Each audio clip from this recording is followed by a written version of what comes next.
Here's what you missed on Phathead and Cande in the morning. Weekdays 6 to 10 a.m. on My Country 96.1. My Country 96.1 Phathead Cande Roth. We currently have, 30s or so. I guess we're getting up to 40, and it's a lot cooler than yesterday. Tomorrow the high will be 35. And then I'm watching News 12. I see Rich Hoffman showing that low that everyone's talking about will be Friday night into Saturday morning. Looks like with the wind and everything, could get down to like 5 degrees, Cande. Yeah, very cold. I'll just stay inside, that's all.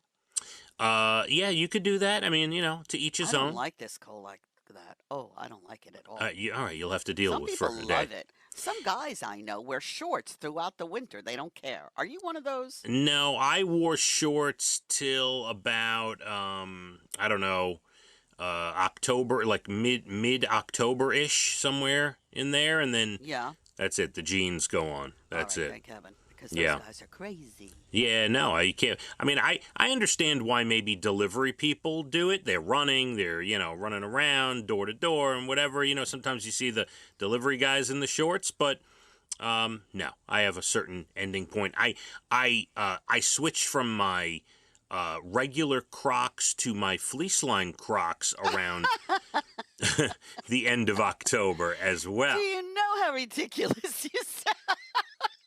Cande. Yes. It's very important stuff. Unless I'm playing tennis, I refuse to tie shoes anymore. That's not happening. My Crocs are very comfortable, and I have my indoor slipper Crocs fleece line. Those don't go outside. Those are my inside slippers. Got it. I have my outside everyday wear fleece lined black Crocs. I also have my spring and summer non-fleece black Crocs. I am not a fan of Crocs. You know that, right? Hold on. You could tell us that in a second. I got one more. I have you're going to love this, my summery all-white cruise wear Crocs. Oh, my goodness. All white Crocs that you wear on the cruise. That or in summery situations, yes. Oh, man. So, yeah. No flip-flops for you? No, I stopped. The Crocs are supportive of my back. I feel pretty good in them. You get supportive flip-flops. They do make I love to have my feet out, my toes out, the air on them. I can't be covered up in the summertime. No. I didn't realize you had quite the Croc fashionista style. I was thinking of you the other day because I was in the post office and there was a guy ahead of me wearing Crocs, and I was saying, "Oh, I don't like those." And that's what you. This is new for me, by the way. Only the last couple of years. My parents, my family, my kids, they were all on the Crocs before me. I never thought they'd be comfortable. Never thought they'd be supportive enough of my back, and I got into them one day, and I'm like, yeah, I never stopped. And I wear my fleece line Crocs all winter. Absolutely. Well, I'm very happy for you. Thank you. I feel happy for myself. You know who's happy? Pets watching TV, Cande. Yes, they are. In fact, Tilly has a favorite show. Oh, which one is that? It's on, we have a dog network. I don't know if you have that. Dedicated to dogs. And also, it's called Too Cute. I think it's on Discovery as well, where they go through the birth of puppies and take them through like 8 to 10 weeks till they get adopted. She will sit and watch. She loves that show. So cute. It is so cute. Well, someone polled 2,000 pet owners, and 83% of them claimed their dog or cat has a favorite show or sport. Yep. Football was number one with 40% of the vote. Ooh, look at that. Soccer. No, Tilly's not interested in that. Well, soccer, basketball, baseball, and golf were golf next. Yes. 68% of the people describe themselves as sports fans, but 80% think their pet might be an even bigger sports fan than them, Cande. Wow. Yes. By the way, 69% of the polled people said their pets like watching TV in general. Cartoons are the number one show. See, I will accept cartoons. Golf? I don't know. So my dogs, they go back and forth on shows. Like, for instance, the last couple weeks, Lucy and Millie's favorite show was Big Sky.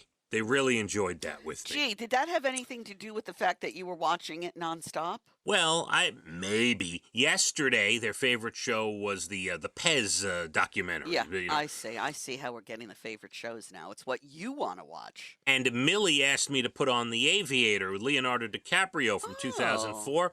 She's So a fan as well. I did. I put that on, and Lucy loves Quentin Tarantino movies. So Oh, very yeah. advanced in their tastes. Very much so. My dogs love their TV. Absolutely.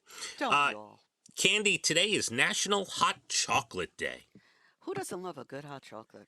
You know, one of my favorite things ever when I'd go to the diner and I'd be allowed to order a hot chocolate with whipped cream at the diner, Candy. I remember when it used to snow, and I lived in Monticello, and we would all be out playing in the snow and sleigh riding and all of that.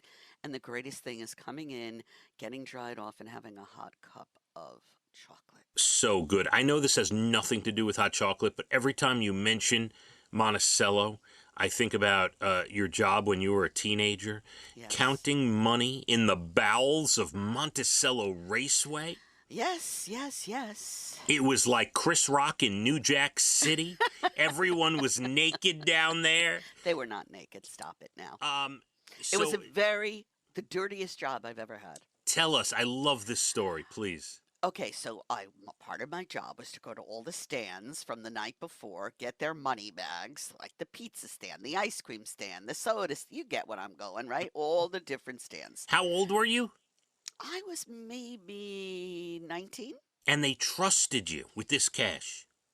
Well, the FBI had to get fingerprinted and vetted and whatever they do. Yes, no, they fingerprinted me and did a bunch of stuff. They didn't think you were shoving a $10 bill every once in a while in your pocket or I don't know anything? what they thought, Okay. but I did have to get fingerprinted in the whole wad-do. Because back then, they weren't paying close attention, right? There weren't real no cameras and stuff, right? Well, they would escort me to the bowels of the basement of Monticello Racetrack, open a little tiny room with no windows, put me in there, lock the door. I would call them when I was ready to come out, and I would sit and count the dirty, dirty money. That's wild. And you were the only one, or there were others like you? I was the only one when I was there doing it. I don't know I didn't work 7 days a week, so apparently someone else did do it. But no, when I was doing it, I was the only one doing it at that hour or time or whatever. And let me tell you, money is such a dirty, dirty, dirty thing. And a security guard Yep. would walk with you from stand to stand? Or you were by walk yourself? With me. No, Okay. walk with me. We would collect it all, and he would take me down to the bowels of the racetrack, lock me in a little tiny room, and I'd count. And nobody ever said, "Here, kid, here's $100 for you." Nobody ever said, "Hey, kid, here's $100," or "I have a horse for you to bet." No, none of that. No. It's an amazing story. I love that. Oh, it's so disgusting. I'd Mama. leave that room. My hands would be black and sticky and icky, and oh, goodness. Imagine you go home, you're telling your parents you got a summer job, or you're locked in a room counting dirty money and you know some shady stuff was going on at Monticello Raceway. You know. I'm sure it's still going on. Yeah. Oh, my God. That's great. Yeah.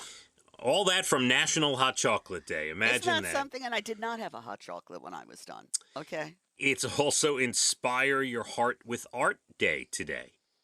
I love that. Yeah. I love art. Art is beautiful. Art is beautiful. It's National Backward Day today. So we should be walking backwards? Yeah, What's wear the your deal clothes backwards, wear your Oh.